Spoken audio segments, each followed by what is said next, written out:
Hi, my name is Christina Loback, and I'm an immigration lawyer at Sisu Legal. As an immigration lawyer, what are the things that I'm thinking about when a client reaches out about applying for TN status? Let's talk about what I'm assessing when determining whether a client is eligible for that TN visa. First, I want to know their citizenship.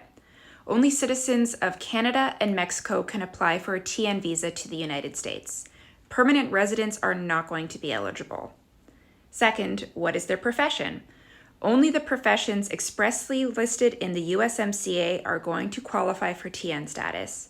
I'm really going to dig into this a bit with the clients because what really matters is the nature of the job duties themselves rather than the job title used.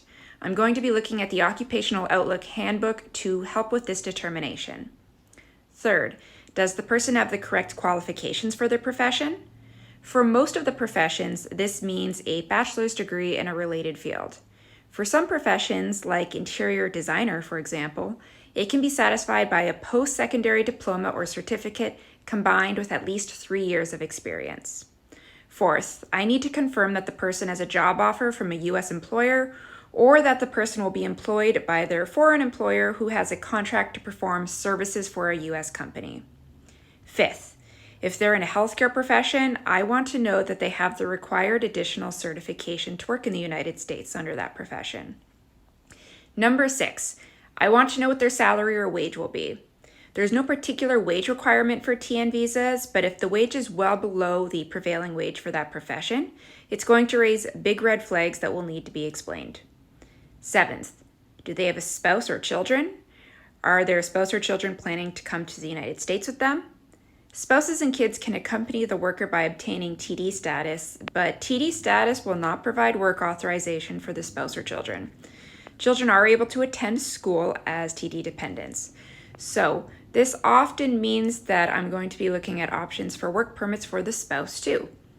If the spouse or children are already in the United States, I need to know what their current immigration status is. Number 8 is somewhat related to number 7. I'm going to ask whether they have a pending green card application.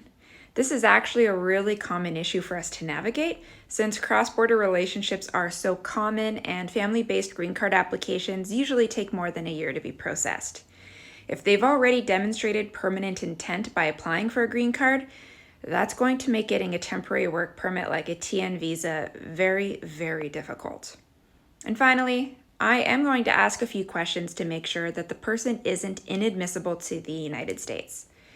Inadmissibility is usually the result of one of a few things. So a criminal record, medical inadmissibility, previously overstaying a visa status, or working or studying without authorization, or misrepresentation.